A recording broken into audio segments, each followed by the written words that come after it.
वर्षों से मिली असफलताओं के कारण मेरा जीवन दिशाहीन हो गया है। जो भी लेता हूँ गलत ही हो जाता है। इससे आत्मविश्वास डगमगा सा गया, भय, दुख, अनिद्रा बढ़ गई है। देखो, जब तक हमारे पूर्व पाप नष्ट नहीं होंगे तो हम कोई भी सफलता का कार्य करेंगे तो हमें असफलता में गिरा देंगे। हम बहुत सकारात्मक सोच रखना चाहेंगे, हमें नेगेटिव सोच में पहुंचा देंगे। यह है पाप का परिणाम। और पाप को नष्ट किए बिना हम सुखी नहीं हो सकते। इसलिए पाप नष्ट करने के लिए और भी उपाय हैं, जैसे तीर्थ याटन है, गंगा स्नान है, और भी है। लेकिन सही सटीक पाप की जड़ का नाश कर दे नाम है। नाम संकीर्तनम यस्य सर्व पाप प्रणाशनम। आधा घंटा नाम कीर्तन करो जोर जोर से, और चलते फिरते नाम जप करो, देखो सब पॉजिटिव हो जाएगा। आधा घंटा कोई नाम कीर्तन करो, जो नाम प्रिय हो आपको, हरे कृष्ण, श्री राम जय जय राम, जो भी, राधा राधा राधा, खूब जोर जोर से भगवान नाम कीर्तन करो और चलते फिरते नाम जप करो। फिर देख लो आप उसका परिणाम, फिर आप खुद अनुभव करें। लेकिन लंबे समय तक, 2-4 दिन किया और फिर पाप कर लिया, फिर 2-4 दिन किया पाप किया, वो बात नहीं है। पाप आचरण रोक करके लंबे समय तक करो तो तुम्हारे पाप नष्ट हो जाएंगे, सफलता हाथ लग जाएगी।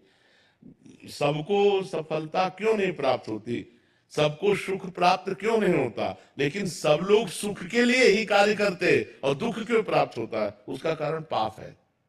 हम पाप कर्म वर्तमान में भी करते हैं, और जो भूत में पाप कर्म किए हैं वो परिणाम में आ रहे हैं। इसलिए हम असफल हो रहे हैं, दुखी हो रहे हैं, चिंतित हो रहे हैं। नाम जप करो, बहुत आनंद प्राप्त होगा, बहुत आनंद। हम कह रहे हैं लोक परलोक के सब सुख आपको प्राप्त हो जाएंगे। आप डट के नाम जप तो करो। जैसे लोग कहते हैं कि नाम जप करने से क्या खाना मिल जाएगा, तुम खाना की बात क्या करते हो? अगर भगवान का नाम जप करो तो लोक परलोक सब जगह सुख प्राप्त होता है। जहां पाप नष्ट हुए तो सुख है सुख, सुख है सुख घेर लेता है। और अगर भाई पाप कर्म करोगे तो पुण्य के प्रताप से ये मिल जरूर सकता है, लेकिन तुम्हारा नाश हो जाएगा, अंत में तुम्हारा नाश हो जाएगा। अंत में तुम जीरो पे होगे, कुछ तुम्हारे पास नहीं होगा। अगर नाम जप कर रहे हो, आज दुखी हो, चिंता मत करो, कल सुखी हो जाओ। हमको भोजन तक नहीं मिले 8-8 दिन, जो आज हम आपको प्रमाण दे रहे हैं कि हम गाड़ी पे चल रहे हैं, तो कल हमको भोजन नहीं मिला। सर्दी में ओढ़ने के लिए कंबल नहीं था, बोरा ओढ़ते थे, टाट। टाट समझते ना, जिसमें गेहूं का आटा भरा जाता है, वो बोरा ओढ़कर सर्दी पार करते थे। और आज हम तो आपको क्या बताएं, जो आप समझ लो यही है, तो क्या व्यवस्था नहीं होगी? हर व्यवस्था है, राजा बाबू की तरह भगवान रख रहे हैं। तो कल जो था, वो जो दुख में था, उसमें हम धर्म को नहीं त्यागा, बड़ी कठिनाई से आगे बढ़ते रहे। तो आज वो बात आ गई, जो लौकिक और पारलौकिक, ये तो सांसारिक सुख है। लेकिन भागवतिक सुख हम तुम्हें बता भी नहीं सकते कि कितना भगवान हमें आनंद देते हैं। इसलिए नाम जप करो, चिंता न करो, सफलता चरण चूमेगी यदि भगवान की शरण में हो और भगवान के आश्रित हो। महाराज जी, निरंतर प्रयासों के बाद भी जब असफलता मिलती रहे तो स्वयं को भाई मोटिवेट क्या और प्रयास सकारात्मक। करते हो? लौकिक ही प्रयास तो करते हो ना, अपने पूर्व पाप के नष्ट करने का प्रयास तो नहीं करते। कि आप कोई अनुष्ठान कर रहे हैं, आप भजन कर रहे हैं, आप परोपकार कर रहे हैं, आप तीर्थयाटन कर रहे हैं पवित्र भाव से, ये तो सब कुछ है नहीं। तो पूर्व में जो पाप कर्म किया है, अब जो आप सफलता के लिए प्रयास करते हैं, वो आपको असफल कर देता है, गिरा देता है। तो आपका प्रयास कोई आध्यात्मिक है क्या? तो फिर बिना आध्यात्मिक प्रयास के आप कैसे विजय प्राप्त कर सकते हैं? जो हमने पूर्व में पाप किए हैं, गलतियां की हैं, वो हमको दुख देंगे ना। हम पढ़ लिख करके अच्छा बनना चाहते हो, हमको गिरा देंगे। हमारे पास सर्टिफिकेट लेकिन नौकरी नहीं मिलेगी, व्यापार में पैसा लगाते हैं लेकिन सफलता नहीं मिलती। तो वो हमको दुख देगा ना पाप कर्म। तो उस पाप कर्म को नष्ट करने के लिए हम क्या प्रयास करते हैं? विचार कीजिए। कोई प्रयास नहीं करते ना, तो उसके लिए प्रयास करो। हम कह रहे हैं कुछ मत करो, राधा राधा राधा राधा राधा नाम जपना शुरू करो। काउंटर लो और गिनती से 50,000 रोज नाम जप करो। फिर हमें बताओ, लंबे समय तक। ये नहीं कि अब 4 दिन बाद हमसे प्रश्न करो कि 50,000 नाम जप किया, हमारी नौकरी नहीं लग गई, हमारा काम नहीं बना। लंबे समय तक जप कीजिए, फिर देखिए सफलता मिलती है कि नहीं।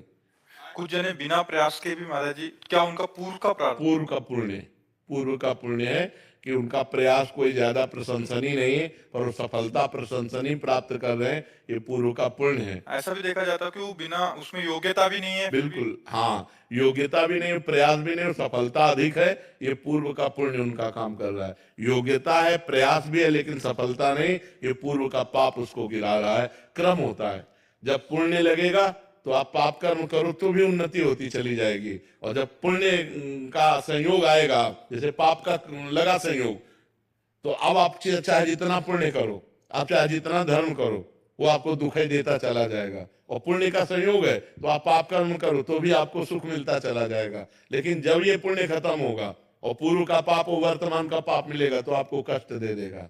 और जब उनका पाप नष्ट हो जाएगा और तो ये पुण्य और वो पुण्य पीछे का जब मिलेगा तो उनकी उन्नति हो जाएगी। ये एक क्रम है ईश्वरीय, जो ईश्वरी भागवती है, जो ये एक क्रम है ईश्वरीय, जो ईश्वरी भागवती है, जो क्रम है वो ये है। तो इसलिए नाम जप करो और अपने पापों को भस्म करके आगे बढ़ो, नाम जप करो, ठीक है। प्रतिकूलताओं और हतोत्साहित जब हो जाता हूँ, ऐसी स्थिति आती है, तो ऐसे समय में अपने को खुद को कैसे फोकस रखूं और प्रोत्साहित रखूं कि देखो, आगे का मार्ग प्रशस्त। जब हम भगवान से चित्त जोड़ देते हैं तो इस प्रश्न का उत्तर अपने आप मिल जाता है, ऐसा बल मिल जाता है कि हम उनको सह सकते हैं। क्योंकि हम भगवान से जब चित्त जोड़े हैं ना तो हमारा मन आनंदित रहता है। अगर मन आनंदित है तो हम विपत्तियों को रौंदते हुए निकल जाएंगे। अगर हमारा मन आनंदित नहीं है तो फिर हम गिर जाएंगे। और मन आनंदित होगा जब भगवान से जुड़े। तो हम वही बात आपको सिखाना चाहते हैं कि भगवान से जुड़ो, गंदा आचरण मत करो, पाप मत करो, मांस मदिरा का सेवन मत करो, फिर देखो तुम्हारा चित्त कितना आनंदित रहता है। कोई व्यसन ना हो और कोई पाप ना हो और थोड़ा भी भजन होगा तो आपका हृदय आनंदित रहेगा। आप पक्का समझो, भगवदा आनंद से ही हम इन विपत्तियों से लड़ सकते हैं, नहीं तो ऐसी ऐसी विपत्तियां पूछो मत। ये माया इतनी विचित्र है, पूछो मत। भोजन की थाली सामने आई, ढलक गए, कवल नहीं खा पाए, आराम से टहलते जा रहे, पीछे से टक्कर लगा, मर गए। हमारा कब शरीर छूट जाए, हमारा कब क्या घटना हो जाए, इस संसार में कहा नहीं जा सकता। इसलिए मालिक से जुड़े रहो। तो हम विपत्तियों पर तभी हावी हो सकते हैं, भारी पड़ सकते हैं, जब भगवान से जुड़े। नहीं, विपत्तियां हम पर भारी पड़ जाएंगी और हमको गिरा देंगी। आदमी जब निर्णय नहीं कर पाता ना विपत्तियों में, तो जो कर लेते हैं ना, वो यही, वो विपत्तियों से निकलने का रास्ता सोच लेते हैं, जबकि भारी विपत्ति में फंसा देने वाला है। प्रेतियों ने मिलती है करने वाले को। तो हमारे ऊपर विपत्तियां भारी ना पड़े, इसलिए भगवान का नाम जप करें, भगवान से चित्त जोड़े और ये विश्वास करें कि आज दुख आया है तो हट जाएगा, कल हमारे सामने सुख भी आएगा। ऐसा नहीं है जैसे दिन आया है तो रात आएगी, हम तैयारी रखें। अगर रात आ गई है तो परेशान ना हो, दिन आने वाला है।